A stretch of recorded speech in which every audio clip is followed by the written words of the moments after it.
நம்முடைய தியானத்திற்காக ஆண்டவர் கொடுக்கிற வார்த்தை எண்ணாகமத்தின் புஸ்தகம் 22வது அதிகாரம் 7வது வசனத்திலிருந்து நான் வாசிக்கிறேன். எண்ணாகமத்தின் புஸ்தகம் 22ஆம் அதிகாரம் 7வது வசனத்திலிருந்து. அப்படியே மோவாபின் மூப்பரும் மீதியானின் மூப்பரும் குறி சொல்லுதலுக்குரிய கூலியை தங்கள் கையில் எடுத்துக்கொண்டு புறப்பட்டு பிரையாம் இடத்தில் போய் பாலாக்கின் வார்த்தைகளை அவனுக்கு சொன்னார்கள். அவன் அவர்களை நோக்கி, ராத்திரிக்கு இங்கே தங்கியிருங்கள், கர்த்தர் எனக்கு சொல்லுகிறபடியே உங்களுக்கு உத்தரவு கொடுப்பேன் என்றான். அப்படியே மோவாபின் பிரபுக்கள் பிரையாம் இடத்திலே தங்கினார்கள். தேவன் பிரையாம் இடத்தில் வந்து, உன்னிடத்தில் இருக்கிற இந்த மனிதர் யார் என்றார். பிரையாம் தேவனை நோக்கி, சிப்போரின் குமாரனாகிய பாலாக் என்னும் மோவாபின் ராஜா அவர்களை என்னிடத்திற்கு அனுப்பி, பூமியின் விசாலத்தை மூடுகிற ஒரு ஜன கூட்டம் எகிப்திலிருந்து வந்திருக்கிறது.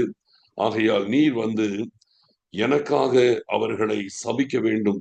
அப்பொழுது நான் அவர்களோட யுத்தம் பண்ணி ஒருவேளை அவர்களை துரத்தி விடலாம் என்று சொல்ல சொன்னான் என்றான். அதற்கு தேவன் பிலேயாமை நோக்கி, நீ அவர்களோட போக வேண்டாம், அந்த ஜனங்களை சபிக்கவும் வேண்டாம்,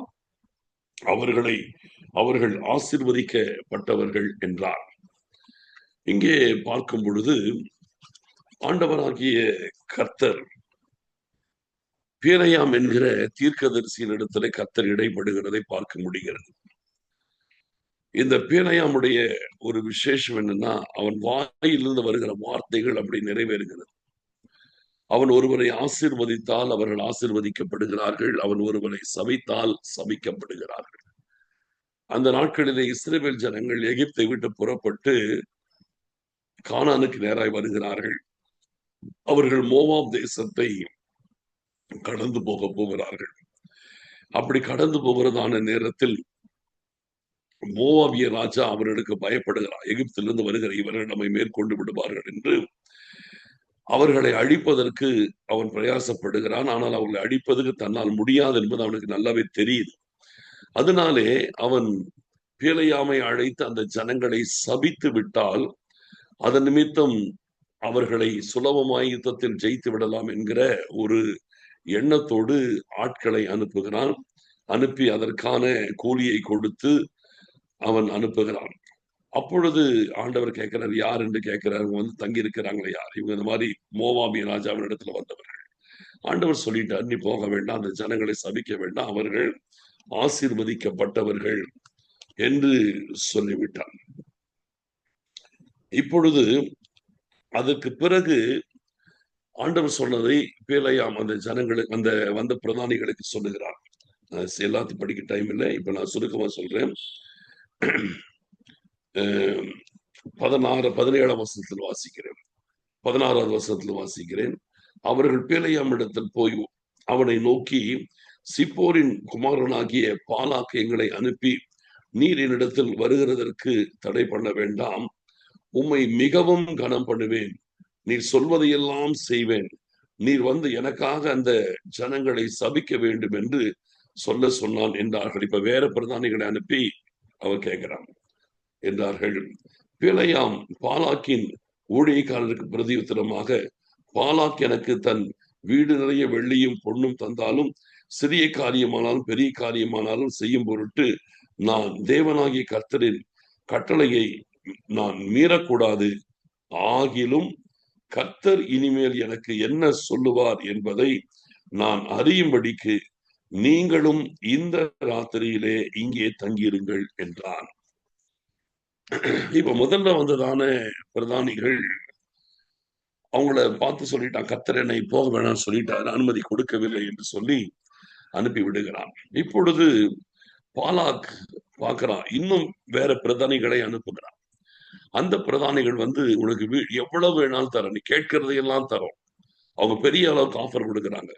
நீங்க கேட்கறதையெல்லாம் தரோம், என்ன கேட்டாலும் கொடுக்கிறோம், வந்து இந்த ஜனத்தை சபிச்சா போதும் என்று சொல்லி முதல்ல வந்து வரும்போது ஒரு குறி சொல்லுகிறவனுக்குரிய கூலியோடு வந்தாங்க ஃபர்ஸ்ட் டைம் வந்தபோது. ஆனா இப்போ எவ்வளவு கேட்டாலும் கொடுக்கிறேன்ட்டு வந்து நிக்கிறாங்க. பெரிய ஆஃபர் வருது. இப்ப இந்த பெரிய ஆஃபர் வந்த உடனே இப்பொழுது பேலையாமுடைய உள்ளம் தடுமாறுகிறது. ஒண்ணு சொல்றான் தெளிவா, நீங்க எனக்கு வீடு நிறைய பொண்ணை கொடுத்தாலும் கர்த்தருடைய கட்டளை நான் மீறக்கூடாது. அப்ப அவனுக்கு எல்லாமே தெரியுது சொல்றான். ஆனாலும் இன்றைக்கு ராத்திரி நீர் எங்களோடு கூட நீங்க தங்கியிருங்க, கர்த்தர் எனக்கு சொல்வதை நான் சொல்லுவேன் என்று சொல்லி மறுபடியும் வந்த அந்த பிரதானிகளை அவன் மறுபடியும் தன் வீட்டிலே தங்க வைக்கிறான். நல்ல கவனிக்கிறோம். ஆண்டவர் ஒரு விசை ஒரு காரியத்தை சொல்லிவிட்டால் அது சொன்னது சொன்னதுதான். அதை கர்த்தர் மாற்றிக் கொள்ளுகிறவர் கிடையாது. ஆண்டவர் ஒரு தடவை சொல்லிட்டார், அவ்வளவுதான்.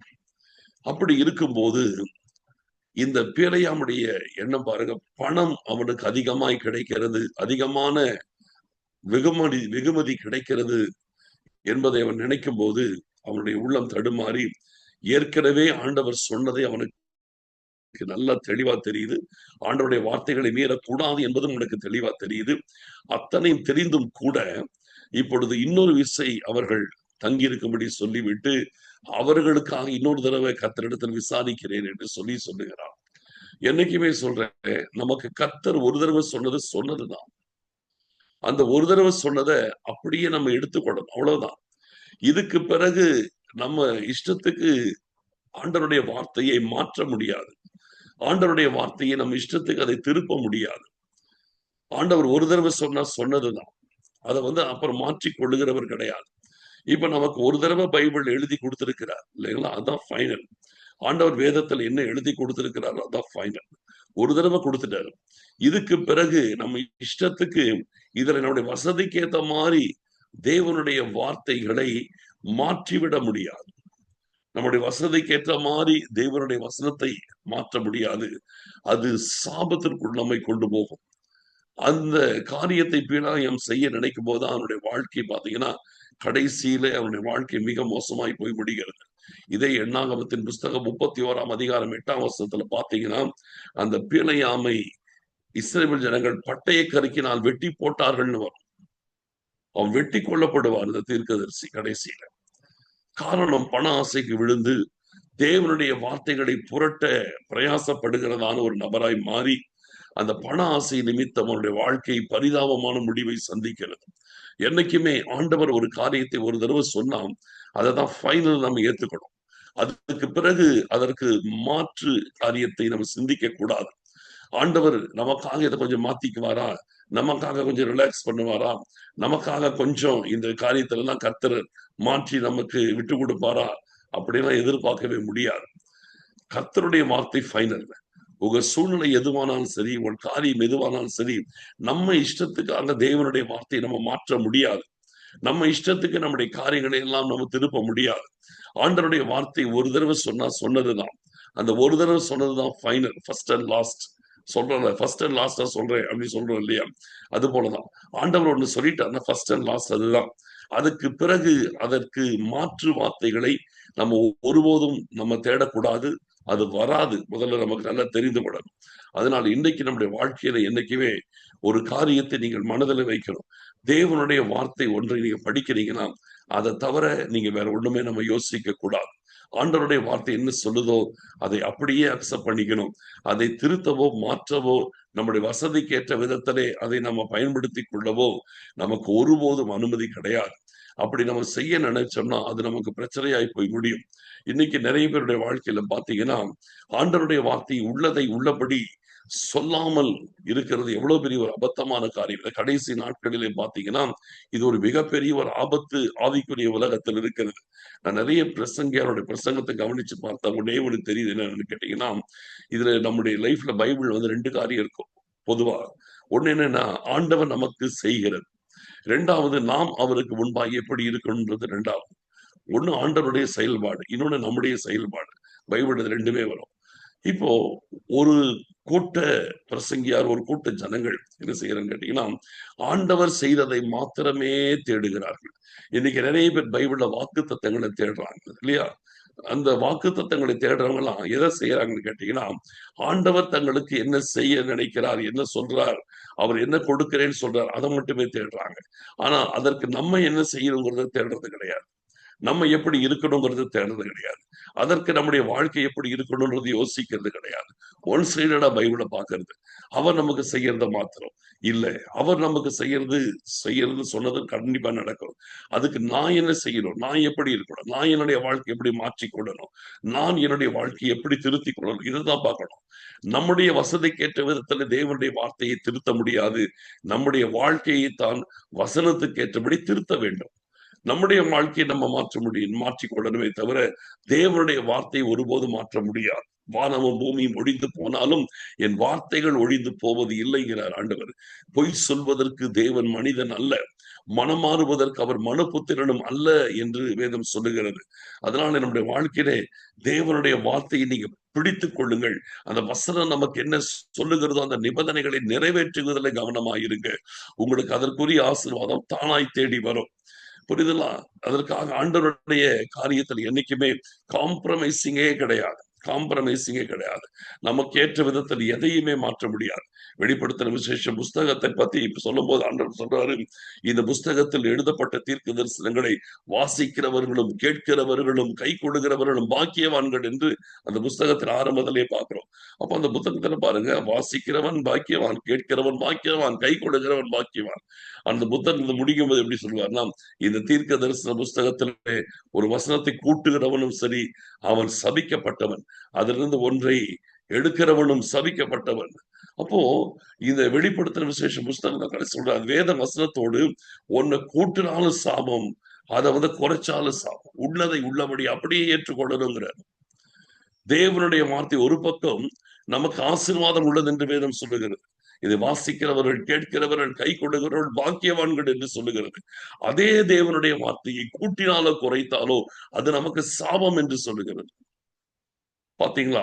வசனம் ஒரு பக்கம் நமக்கு ஆசீர்வாதத்திற்கான வழியா இருக்குது, இன்னொரு பக்கம் அது நமக்கு சாபத்திற்கான பாதையாகவும் இருக்கிறது.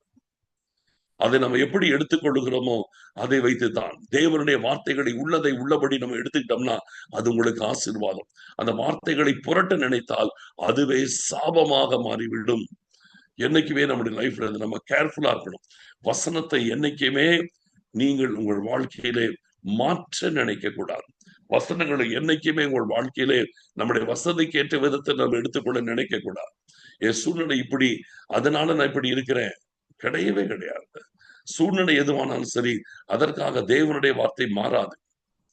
புரியுது? அதுக்காக தேவனுடைய வார்த்தை மாறாது. அதனால இன்னைக்கும் நம்முடைய வாழ்க்கையில வசனத்தை படிங்க, அதுல இருக்கிறது அப்படியே ஏற்றுக்கொள்ளுங்க. எந்த விதத்திலும் அதை குறித்து வேறு சிந்தனை வரக்கூடாது. நம்முடைய சூழ்நிலைகளை வசனம் மாத்துமே தவிர நம்முடைய சூழ்நிலைகளுக்கு ஏத்த மாதிரி வசனத்தை மாத்தவே முடியாது. புரிதுங்களா? நான் திருப்பி சொல்றேன், வசனம் நம்முடைய சூழ்நிலைகளை மாற்றுமே தவிர நம்முடைய சூழ்நிலைகளுக்கு ஏத்த மாதிரி வசனத்தை மாற்ற முடியாது. அதனால இந்த நேரத்திலும் கூட நம்முடைய வாழ்க்கையில் தேவனுடைய வார்த்தை அதை உள்ளதை உள்ளதென்றும் இல்லதை இல்லதென்றும் அப்படியே ஏற்றுக்கொள்வோம். அதுதான் நமக்கு ஆசீர்வாதம். அதுதான் நம்மை நித்தியத்திலே சேர்க்கும். அதுதான் நமக்கு மகிமை கொண்டு வரும். அதுதான் நம்முடைய வாழ்க்கையிலே நம்ம எல்லாவற்றிலையும் மேன்மையாய் நடத்தக்கூடியதாய் இருக்கிறது. ஸ்தோத்திரம் ஆண்டவரை கர்த்தருடைய கரங்களில் ஒப்பு கொடுப்போம். ஆண்டவர் எல்லாவற்றையும் நேர்த்தியாய் நடத்துவார். ஸ்தோத்தரிக்கிறோம் அப்பா, எங்கள் மகா பரிசுத்தமுள்ள எங்கள் அருமையான பிதாவே, நம்முடைய வார்த்தைகள் சத்தியம் என்பதை நாங்கள் அறிந்திருக்கிறோம். சத்தியத்தையும் அறிவீர்கள், சத்தியங்களை விடுதலையாக்கும் என்று சொன்னீங்க அப்பா. உடைய வசனமே சத்தியம் என்று வேதம் சொல்லுகிறது. உடைய சத்தியத்தினால் அவர்களை பரிசுத்தமாக்கும். உடைய வசனமே சத்தியம் என்று எங்கள் ஆண்டவர் இயேசு கிறிஸ்து நீங்க ஜெபிச்சீங்க. அதனால அப்பா, எங்கள் வாழ்க்கையில் உடைய வசனமாகிய சத்தியத்தை நாங்கள் உள்ளதை உள்ளபடி ஏற்றுக்கொண்டு அதன்படி நடக்க எங்களுக்கு உதவி செய்யுங்க. எங்கள் வாழ்க்கையில் எந்த காரணத்தை கொண்டும் வேத வசனங்களை எங்கள் இஷ்டத்துக்கு நாங்கள் மாற்றாதபடிக்கு ஆண்டவரே, பிழையாமக்குள் வந்து அந்த துடிகரம் எங்கள் வாழ்க்கையில ஒருபோதும் யாருக்குள்ள வரக்கூடாது அப்பா. நீங்க ஒரு தடவை சொன்னதுதான், அதை மாற்றுகிறவர் அல்ல. இதை புரிந்து நாங்கள் நடக்கைகளுக்கு உதவி செய்யுங்க. எங்களை தாழ்த்தி அர்ப்பணிக்கிறோம். ஒரு தரம் சொல்லப்பட்டதை எல்லாம் எங்களுக்கு எழுதி கொடுத்துட்டீங்க. இனி அதற்கு மாற்று வார்த்தை இல்லை என்பதை நாங்கள் அறிந்திருக்கிறோம். உடைய வேதத்தின்படி வாழுகிற வாழ்க்கை எங்களுக்குள் எப்பொழுதும் இருப்பதாக ஆசீர்வதிங்க அப்பா. காத்துக் கொள்ளுங்க. துதி கன மகிமை யாவற்றையும் நாங்கள் உமக்கு செலுத்துகிறோம். இயேசு கிறிஸ்துவின் மூலம் ஜெபிக்கிறோம் நல்ல பிதாவே. ஆமென். என் ஆத்துமாவே கர்த்தரை சோதரி, என் முழு உள்ளமே அவருடைய பரிசுத்த நாமத்தை சோதரி. என் ஆத்துமாவே கர்த்தரை சோதரி, அவர் செய்த சகல உபகாரங்களை மறவாதே. ஆமென்.